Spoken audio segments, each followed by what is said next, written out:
this information on it. It also has my contact information down here, my email address and stuff, and I also have my cell number on there. And I put my cell because that's the best and easiest way to get a hold of me. I usually have that with me, and you can text me, you can call me, you can email me, whatever you want. Just let me know if there's concerns or problems or issues going on. I really want to be there to help.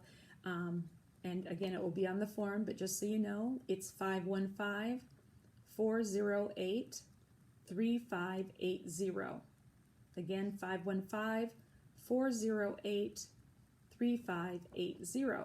And don't hesitate. I even take calls on Saturdays or whatever.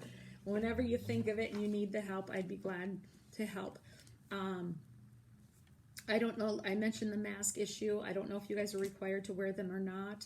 If you are required to wear them, we have something here that the ADA purchased for us to use. I have a limited number of them, but it's just a clear mask, and it goes over your head like this, and then this part ends up being right here.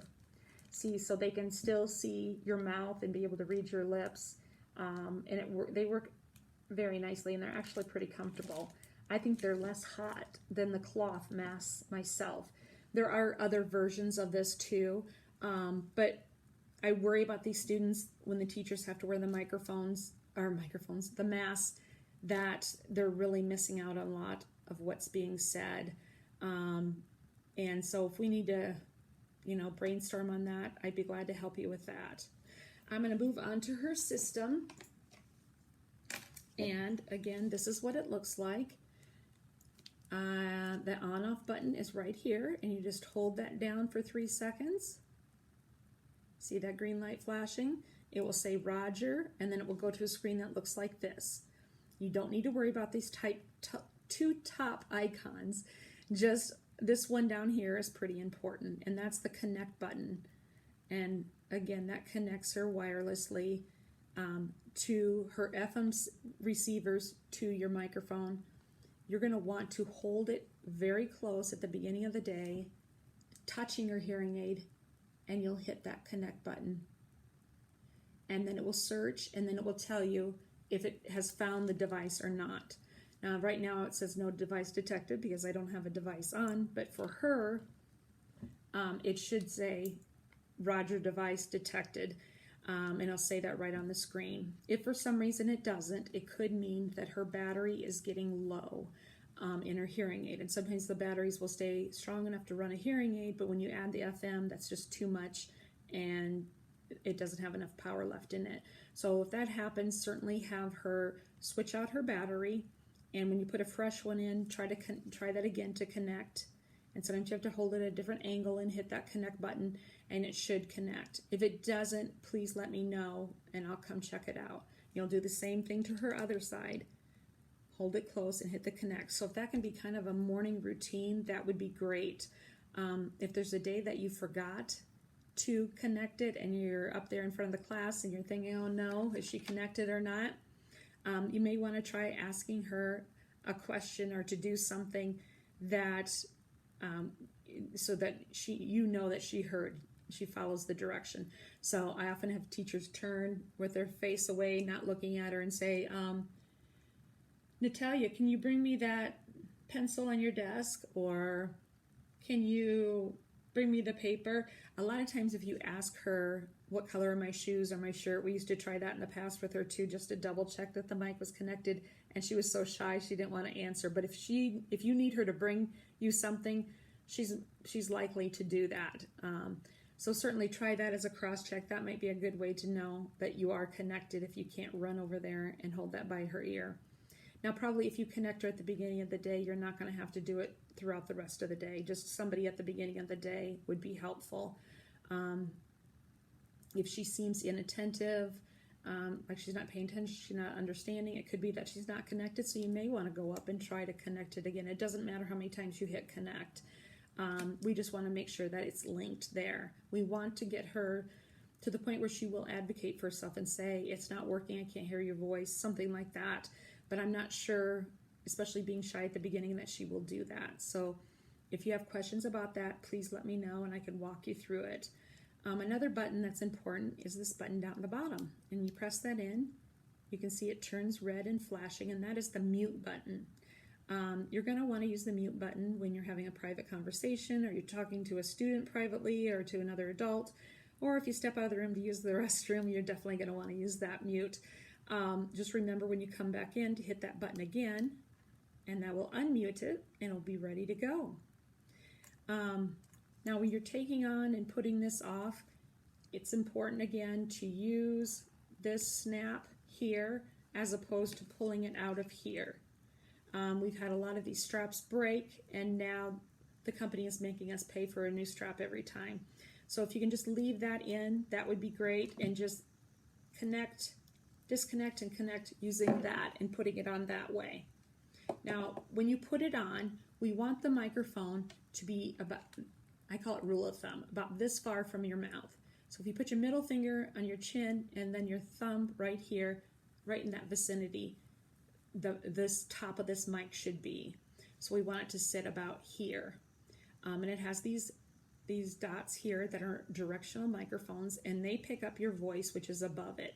And that's how they're designed. Now, it also has a nice feature. If you're having group discussion or something, you can take the mic off by the snaps in the back, and you can set the mic down flat on a table in the middle of like a group discussion, as long as the group isn't too huge. And it senses that it's changed position, and it turns into a multi-directional microphone where it picks up the kids around the table's voices so she can hear them. And that's a wonderful feature that's come in handy.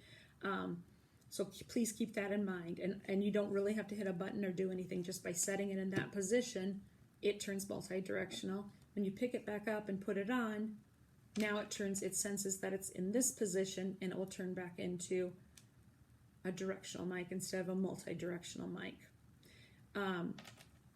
Other than those two buttons and maybe the on and off, you shouldn't really have any other buttons that you need to use.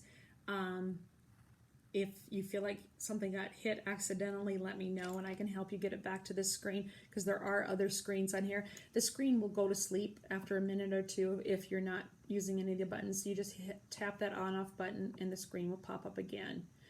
But if you find, there are other screens, but you just don't have to worry about any of that. We'll keep it as simple as we can. You guys have enough to think about this year. So we definitely want the screen with a connect button on the bottom. As you put it on, remember we want it in that spot. How to adjust that strap is there's this on the bottom or on the back side that you pull to tighten it, and that'll move it up or down on your neck. So you can also loosen it by pulling like that. So you might want to pull it all the way down to the loosest while you put it on. And then when you get it on, sorry, I have a broken arm I'm recovering from that, I can't use this arm as well. After it's on, then you can pull on the back strap to tighten it so that it's up in this position again. Okay, and this will charge at night. It has a charger, looks a little bit like this, so she'll need an area where she can come to every morning before school and at the end of the school day, that she can plug in this to charge at night and then unplug it and get it ready for classes the next day. So if there's a little area where she could set her stuff and have this plugged in, and it can be plugged in over Christmas break or whatever, that's not going to hurt it at all. Just as long as she has it off when she's charging it, that's important. So again, on and off, you hold that button on the side here down for 3 seconds and it will turn off. First it asks you power off ? And you just hit yes, and then it will go off. For her computer time, if she has an iPad or a laptop or whatever, this is a cord. It has these two ends, and that's what she will use for that. It will plug in to the bottom. You see there's where the charging cord goes in, and this is right here is where this cord goes in. You plug that in there, and then once you unwind this cord, you plug the other side into the headphone jack of the computer or the iPad or whatever, and she'll be able to hear through this device wirelessly to her receivers without putting the headset on. Some kids don't want to be different and want to wear the headset anyways, and if you can figure out a way to put them on that they're not right over her ears, because her hearing aids may whistle if they have something that close to them. Just shift them a little if that makes her feel better. She can wear them, but really she's hearing through this.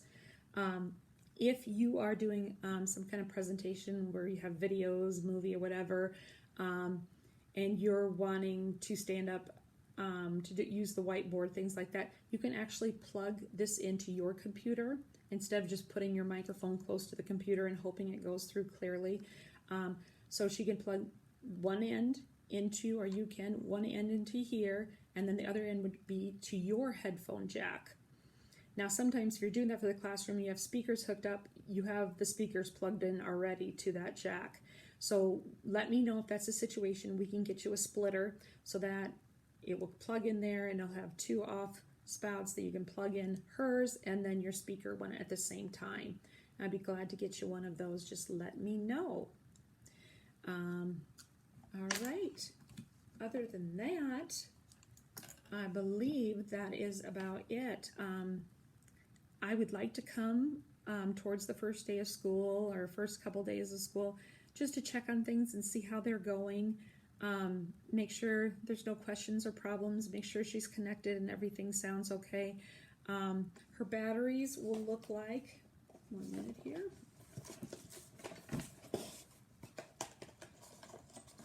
Right here.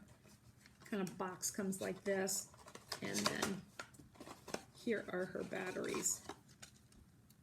And on the back side, there's a wheel. You just turn around and one will pop out. The minute that you take the sticker off of the battery, it starts to activate. So save that sticker, keep it on until you're going to use it. I don't have her hearing aid with me directly, but I can show you when I get there. There's, at the very bottom of her hearing aid, there's a little door that opens up, and that's the battery compartment. And you just take out the old, and then you put in the new one, take the sticker off, put in the new one, and you'll see there's usually a little lip on one side of that little door that opens up.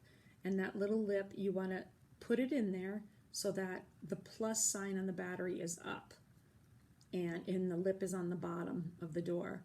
And then the door should easily close. If the door gets stuck or you feel like you have to push it, it means the battery's probably upside down. So just flip that over and try that again.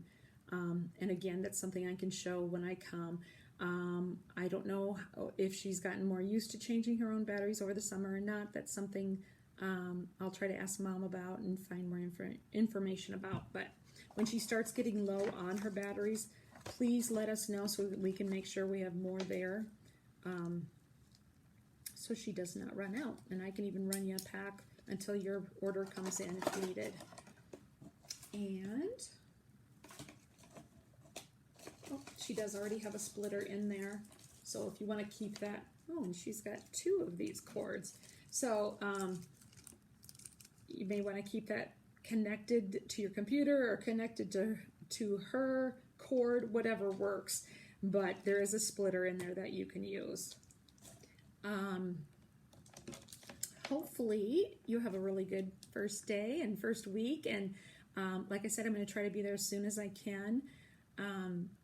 If you have questions or problems, please, please, please contact me. Text, call, email, whatever you need to do, and I will get there as soon as I can. As far as cleaning the teacher microphones, going from teacher to teacher, we're asking please don't use hand sanitizer. I'll send you a little sheet about what kind of cleaner you can use, but if there's a disinfecting wipe that isn't soaking wet, you can just do a quick wipe, and then Natalia can transport it to the next teacher. And then after each teacher uses it, maybe just give it a quick wipe before you give it to her. Just for germs and COVID reasons. It's something new, but hopefully it won't be a big pain. It should just take, a couple seconds to do that. And if that becomes burdensome, let me know and we'll brainstorm together how we can handle it. I think I've covered that all, but certainly, again, let me know if you have any questions or problems, and I look forward to meeting you. Thanks so much. Bye.